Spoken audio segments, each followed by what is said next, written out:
Hello, I'm Pastor Jeremy Combs, and we're going to pause for a proverb. Let's go. Proverbs 3 and verse 16 says, "Length of days is in her right hand, and in her left hand riches and honor." Solomon continues to pound home the reality of the riches of wisdom. Last few verses we've talked about prosperity. Remember, it cannot be overvalued, cannot be undervalued. Now the emphasis switches to the pathway of life. God has a plan and a specific path for you. He's not going to force you to take that wise pathway, but instead, He's going to mark every twist and every turn with directions, warning signs, and signs of encouragement.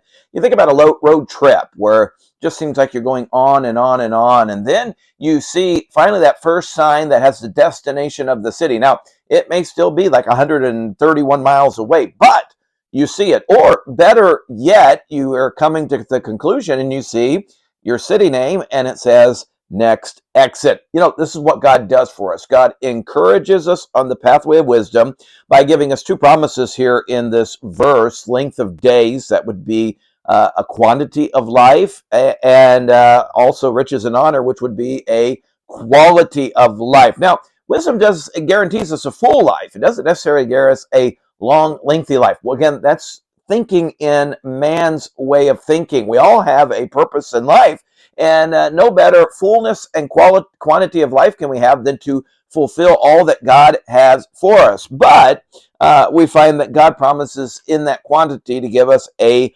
quality, and we're going to read more about that in just a verse coming. But peace and joy and fruitfulness, and that's just scratching the surface on some. Now, the next verse, Proverbs 3 and verse 17 says, "Her ways are ways of pleasantness, and all her paths are peace."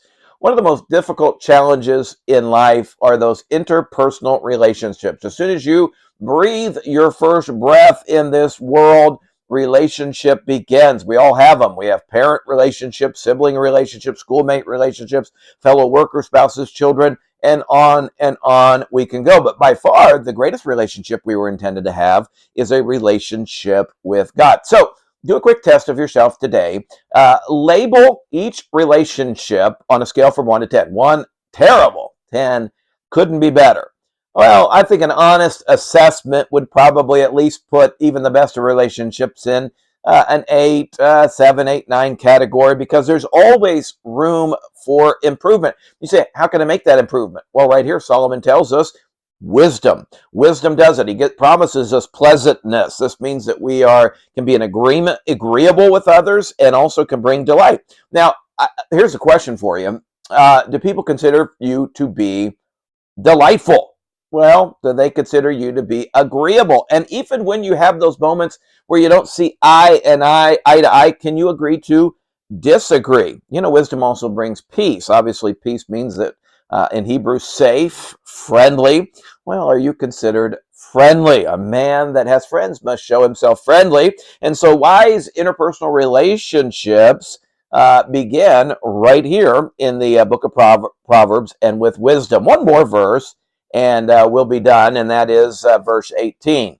"She is a tree of life to them that laid hold upon her, and happy is everyone that retaineth her." You say, tree of life, I've heard that somewhere before. Well, you have. In fact, it's only found 3 times in the Bible. First time, which is probably what you're thinking of, goes all the way back to the book of Genesis in the Garden of Eden. They had the tree of life. Adam and Eve could eat of all of the trees except for one, the knowledge of good and evil. And tree of life evidently was there to give them their life with God. And when they fell, when they took of the tree of the knowledge of good and evil, they were barred from the garden, and specifically angels were put around the tree of life. We know from the book of Revelation, skipping to reference number 3, we find it in the New Jerusalem. It's planted where all of us can enjoy it for all of eternity. Well, smack dab between Genesis and Revelation, right almost in the middle of the Bible, is the tree of life in Proverbs. And it's a reminder to everyone that if we will lay a hold of the promises of God and by wisdom retain or keep them, this will give us life, and will give us life more abundantly. That sound familiar? Jesus said that. Remember, he said, "I am the door,